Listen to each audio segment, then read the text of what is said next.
The ongoing power struggle in Red Bull, which is the topic of discussion much more than the races itself, even before the third race of the season, does take a toll on Max Verstappen, even though it doesn't always look that way because of how dominant the Dutchman is. Recent statements by Jos Verstappen confirm that Max might not be the psychological powerhouse that we all think he is, and that might have serious consequences later on.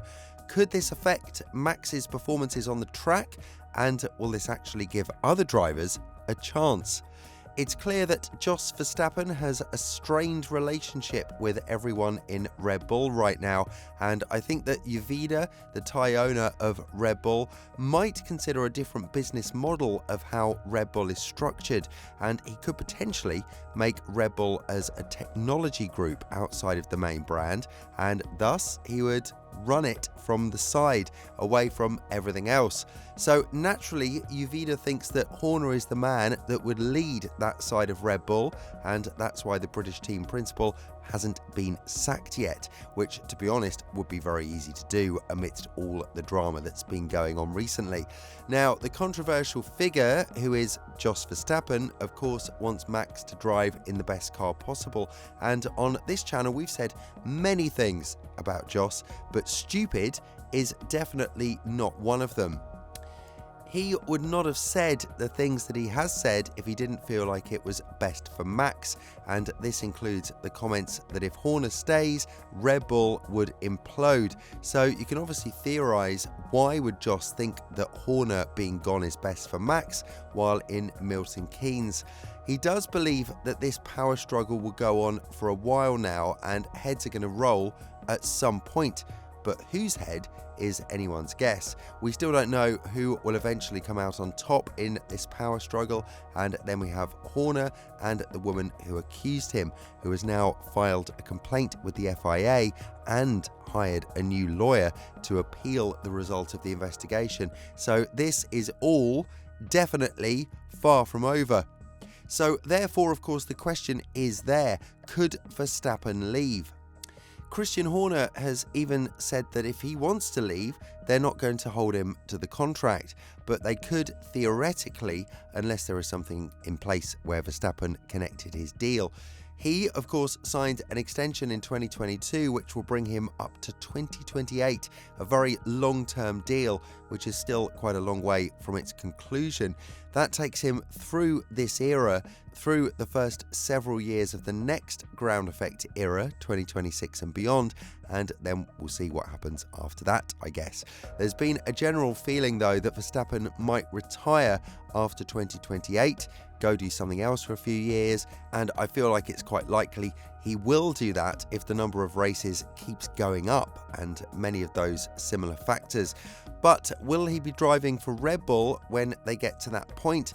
That's been the big question over the last couple of weeks. There are seats available elsewhere, at Mercedes, Aston Martin, maybe the two, most likely, with Ferrari being unavailable, of course. So if Max wants to leave, I guess it's either Mercedes or it's possibly Aston, as there's no other real options.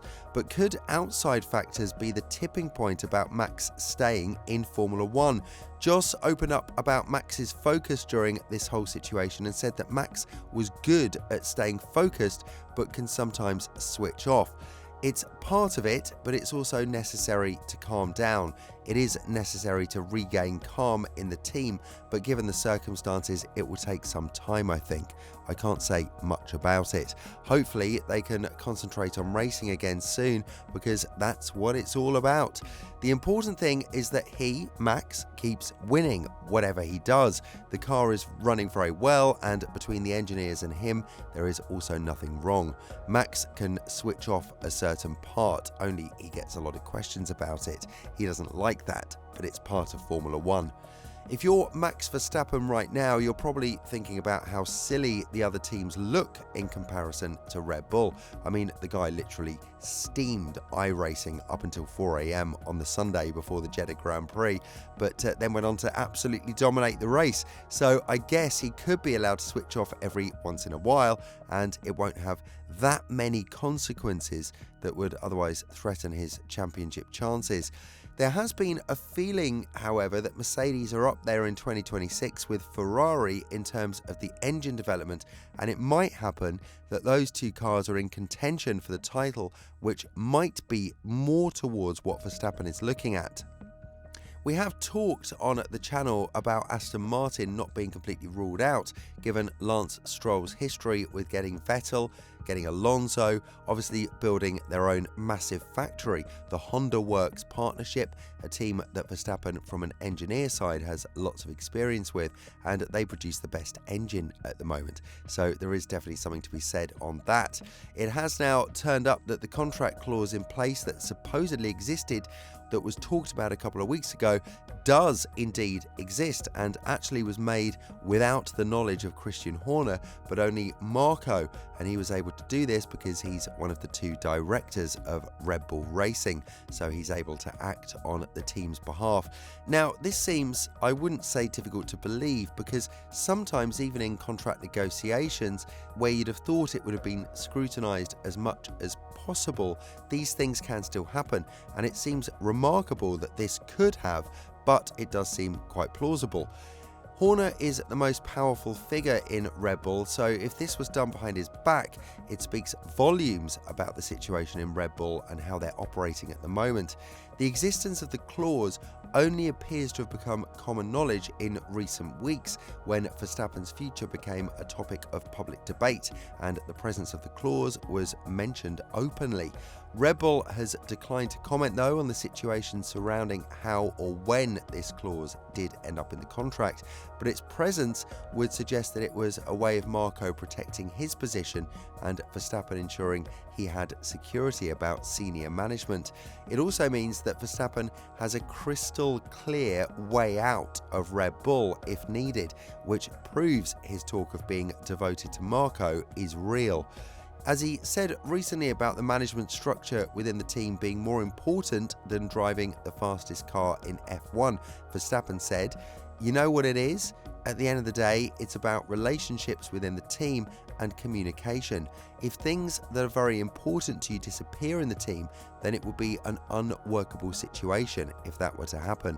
I've always been very open on that, and they all know about it."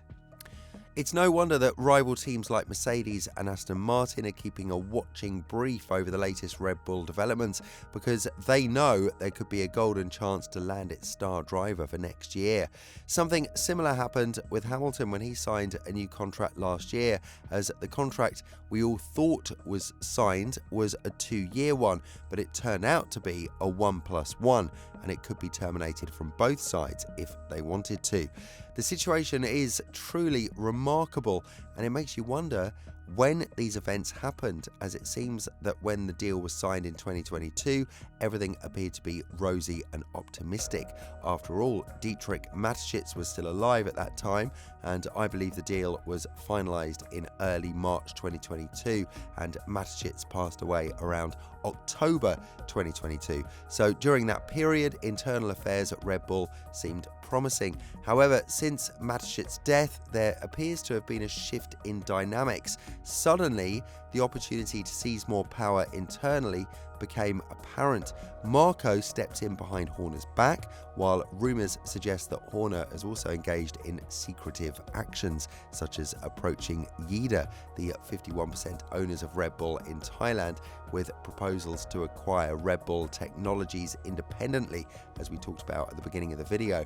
Astonishingly, it seems as if these manoeuvres were conducted without the knowledge of the Austrians or Marco himself, and similar behaviour has reportedly occurred in reverse, with Marco allegedly operating behind Horner's back, much to the surprise of the rest of the Red Bull team. This is all simply crazy, and we're looking forward to seeing how things turn out. Red Bull is pretty much a soap opera right now, and we're here, buckled in for the ride.